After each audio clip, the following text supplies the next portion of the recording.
ఒక ఎమ్మెల్యే ఉన్నా, ఎంపీ తెలిసినా, నాకు ఒక వార్డు మెంబర్ తెలిసినా తెలియకపోయినా సగటు మనిషి వ్యవస్థలకు నిలబడాలి, వ్యవస్థలు అతను న్యాయం చేయాలి. ఇలాంటి ఈరోజు చాలా ఏమైపోయింటే సహజంగా మనకు రావాల్సిన హక్కులు ఇచ్చేవాళ్ళు ఎవరు లేరు. మనకి తెచ్చుకోవాలి, ఇవన్నీ సాధించుకోవాలి, పోరాట సాధించుకోవాలి.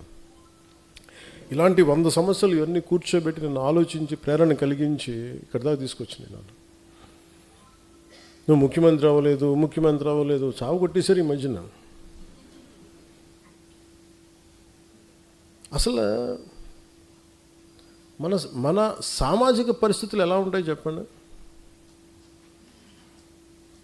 అసలు ఉన్న స్టేటే ఒకటి, అది లింగ్విస్టిక్ స్టేట్ని అమరజీవి పొట్టి శ్రీరాములు గారు ఏర్పాటు చేస్తే తమిళనాడు నుంచి చిత్తకొట్టి పంపించారు. తెలంగాణకేమో కనెక్ట్ అవ్వలేదు, విడిపోయాం. పోనీ తమిళనాడుతో కుదరలేదు, తెలంగాణతో కుదరలేదు, కనీసం ఆంధ్ర వాళ్ళతో కుదురుద్దా అంటే 3 క్యాపిటల్స్ అంటారు ఒకళ్ళు. పోనీ అది అయిపోయింది అనుకుంటే అంటే ఏకాభిప్రాయం లేదు ఇక్కడ. మరి ఇలాంటి పరిస్థితుల్లో నేను నా గురించి ఆలోచించుకుని నాకు అసలు నిజంగా నాకు సూపర్ స్టార్టమ్ నాకు ఈ రోజుకి నేను కూర్చోబెట్టి నాకు సినిమాలకు వెళ్ళిపోతే మళ్ళీ నాకు ఓజీలా కష్టపడితే ఓజీలాంటి సినిమాలు చేసుకోగలను. బట్ నాకు ఇష్టం సినిమాల కంటే కూడా జనంతో కష్టాలు, బాధలు, ఏడుపులు. నేను మొన్న తమిళ్ పాలిటిక్స్ చూస్తున్నా ఈ మధ్యన. వాళ్ళు ఎంత సుఖంగా చేశారా పాలిటిక్స్, ఎంత సుఖంగా చేశారు. నాకు అసూయ కలిగి ఎంత సుఖంగా చేశారు. నేను 10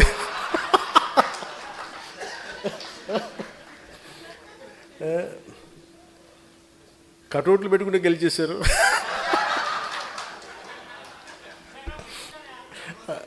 అలాగే కటౌట్లు హలోగ్రామ్స్ పెట్టుకుంటే బాగుంది. అలాగే చక్కగా సీఎంలు అయిపోయారు. నన్ను 15 సంవత్సరాలు రోడ్డు మీద దేకిచ్చినా కానీ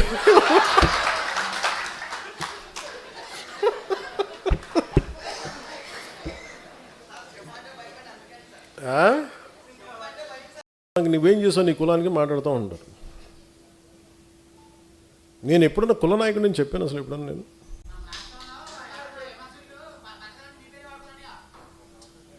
సంతోషం, బతకనే ఉండి మన పేరు చెప్పుకొని 10 సబ్స్క్రైబర్స్ పెరిగితే మన పేరు చెప్పుకొని 10 రూపాయలు యూట్యూబ్ డబ్బులు, సంతోషం ఏముంది. మన తిట్టి కూడా డబ్బులు వస్తాయి. మన తిట్టినా కానీ సబ్స్క్రైబర్స్ పెరుగుతారు, పెరగనే ఉండి. అంటే ఇవన్నీ ఎందుకు చెప్తున్నానంటే it is not that easy to run a political party. అలసిపోతాను కదా సార్, కానీ వదలను. అది కూడా ఉంది నాకు. అలా వదలను కాబట్టి ప్రధానమంత్రి గారు నన్ను చూసి ఇష్టపడుతున్నాను. స్త్రీల మూతకి గర్భిణీ స్త్రీలు నలిగిపోయి అలాంటి దాని రోడ్లు వేస్తే అది గ్లోబల్ రికగ్నిషన్ వచ్చినంత ఉండదు. గ్లోబల్ రికగ్నిషన్లు, గ్లోబల్ అవార్డులు ఎన్ని కొట్టినా కానీ ఒక ఊరు పేరు లేని ఒక గ్రామానికి 70 సంవత్సరాల కరెంట్ లేని గ్రామానికి అధికారం వచ్చి కష్టపడి అది రోడ్డు వేస్తే అది ఒక ఆస్కార్ కొట్టినంత ఆనందం ఉంటుంది. భగవంతుడు నా నుదుటిపైన రాసిన రాత అనుకుంటా.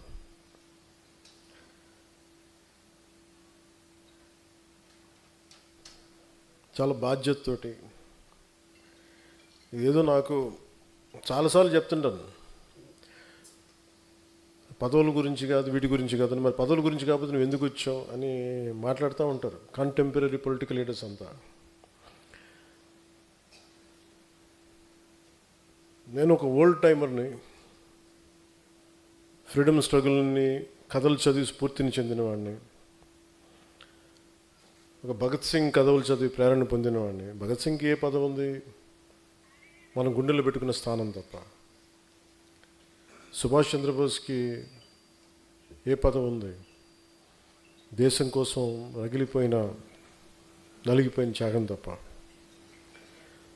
ఆ స్ఫూర్తితో వచ్చాను. దేనికి వచ్చి ఉంటానంటే బేసిక్ సహజ వనరులు పాడైపోయి ఎవరు మాట్లాడరేంటి, నదులు కలుషితం అయిపోతున్నాయి, గాలి కలుషితం అయిపోతుంది, ఎవరు మాట్లాడరేంటి, మనం ఏం చేయాలి, ఈ బాధలు ఇలాంటివన్నీ కలిపి ఒక సగటు పేద మనిషి, సగటు మనిషి ఇబ్బందులు పడుతూ ఉంటే మనం ఏం చేయలేమా, ఇలాంటివన్నీ తీసుకొచ్చినాయి. వాటికి పదవులు ఒక బాధ్యత తప్ప వాటిని నేను ఒక గోల్గా పెట్టుకుని రాలా. అలా అని చెప్పి నాకు పదవుల మీద అగౌరవమో లేదంటే తక్కువ చులకన భావం లేదు, నాకు చాలా గౌరవం ఆ పదవుల మీద. కానీ పదవి కోసమే నేను ఉన్నానంటే ఒకవేళ పదవి లేకపోతే పని చేయవా అని నాకు నేను ప్రశ్నించుకున్నాను.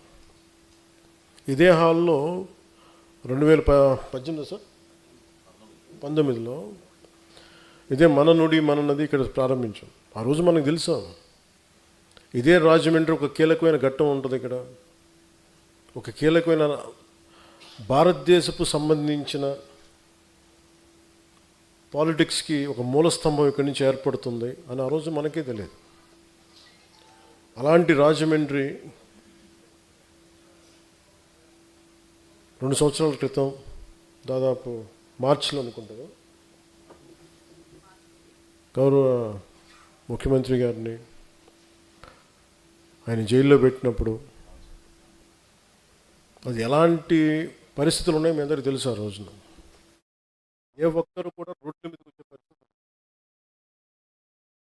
ఎవరికి నోరు మెదపాలంటే ఇంత వచ్చింది మొక్క, అంత కష్టం. ఆంధ్రప్రదేశ్ పాలిటిక్స్ నువ్వు ఎలా గెలుస్తావో చూస్తాను అనేవాళ్ళు ఎక్కువ. నువ్వు గెలవకుండా చూసుకునే బాధ్యత మాది. నేను ఎవరికేం ద్రోహం చేయలే, వాళ్ళ గురించి ఎప్పుడు నెగిటివ్గా మాట్లాడాల.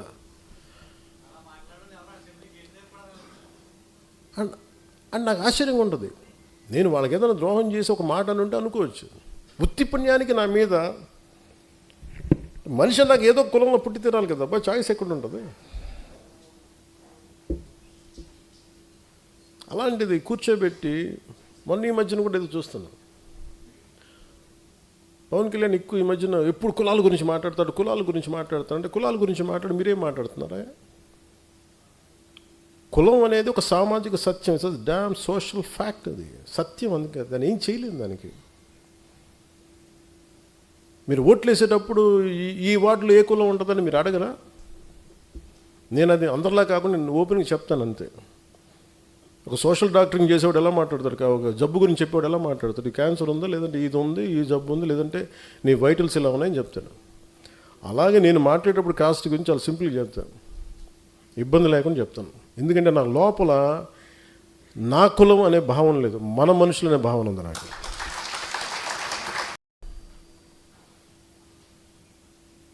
నేను చాలాసార్లు అడుగుతాను, ఎందుకు నేను అంత కుదించుకోవాల్సి వచ్చింది, పరిమితం చేసుకోవాల్సి వచ్చింది అంటే, నేను 2019లో 2014 నాకు అనుభవం లేదు. అంతకుముందే 2009లో ఒక బెటర్ ఎక్స్పీరియన్స్ ఉంది. This time I want to learn how to handle a party. I want to learn how to run a party. ఒక డాక్టర్ చదివి ఎండి చదివి ఒక స్పెషలిస్ట్ అవ్వాలంటే 7 సంవత్సరాలు 8 సంవత్సరాలు చదవాలి.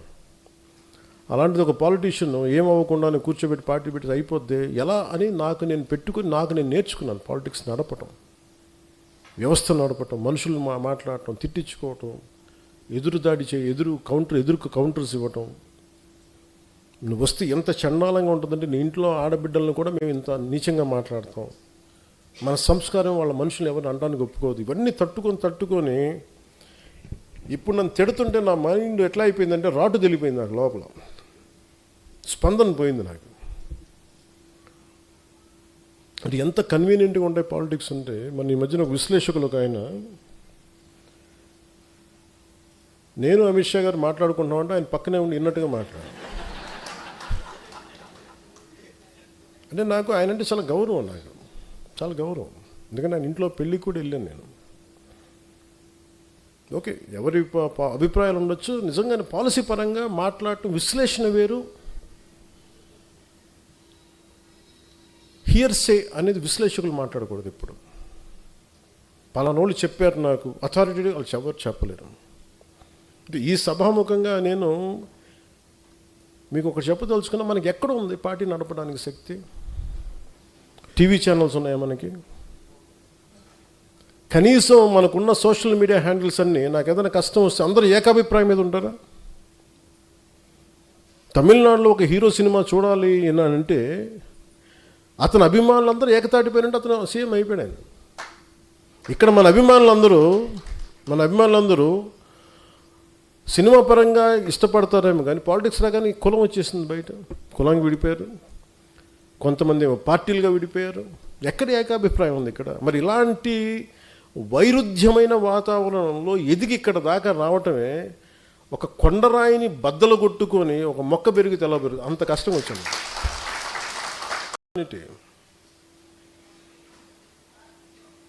ఒక మాట మాట్లాడాలంటే చాలా అవగాహన కావాలి. ఒక పార్టీ ఎందుకు ఇంత సంవత్సరాలు నలిగాను అంటే, ఒక పార్టీని నడపడం అంటే కొన్ని లక్షల మంది ఒక సమూహాన్ని ఒక ఏకతాటిపై నడిపించడం చాలా కష్టమైన పని. మన ఇంట్లో కుటుంబ సభ్యులనే మా అందరం కలిసి ఏకతాటిపైన ఉన్నాం. అలాంటిది నేను ఎంత సాహసం చేశానంటే బయటికి వచ్చి ఒక పార్టీ పెట్టి ఏదో మార్చేద్దామనే ఒక పిచ్చి, అది చాలా ధైర్యాన్ని ఇచ్చింది. నేను అనుకున్నాను ఎంత చదివినట్టు, ఏం చేసి చదివినట్టు అంటే, నేను వుల్ఫ్గాంగ్ వాన్ గోట్ అని ఒక జర్మన్ రైటర్ ఉండేవాడు. ఆయన చెప్పింది ఏంటంటే, నాకు ఆయన చెప్పిన కోట్ బాగా ఇష్టం. Boldness has magic and genius in it. అంటే ఒకసారి విపరీతంగా ఆలోచించేసి విపరీతంగా తెలివితేటలు చూపించేసి మొత్తం కొంచెం ఏమీ కాకుండా పోతాడు. ఒకసారి దూకేసాడు అనుకో, వాడు కొట్టేసాడు. చాలామంది మహానుభావులు మేధావులు చదివి పుస్తకాలు పురుగులైపోయి యాక్షన్ లేకుండా అనాలిసిస్కే పరిమితం అయిపోయి ఇళ్లలో మగ్గిపోతారు. సో నేను ఎంత నేర్చుకునే అని పెట్టుకొని నేను ఏదో ఒక టైంలో దూకేద్దాం పాలిటిక్స్ని దూకేసాను. పాలిటిక్స్కి నేను ఎప్పుడు వచ్చాను పాలిటిక్స్కి? One was in early 30s. నాకు ఇప్పుడు అర్థమవుద్ది. నేను అసలు అవగాహన లేకుండా ఏది కూర్చోబెట్టంటే అప్పటికే నేను చాలా ఏమంటుందని జీవితాన్ని చూసేసాను అనుకున్నాను. ఇప్పుడు అనుకుంటాను జీవితాన్ని చూసి పార్టీ పెట్టాను అనుకుంటాను. ఆ టైంలో 2007లో సిపిఎఫ్ పెట్టినప్పుడు same political commitment, same political ideology. అంటే ఈ దేశంలో సగటు మనిషి బలంగా ఉండాలి. ఈ దేశంలో సగటు మనిషి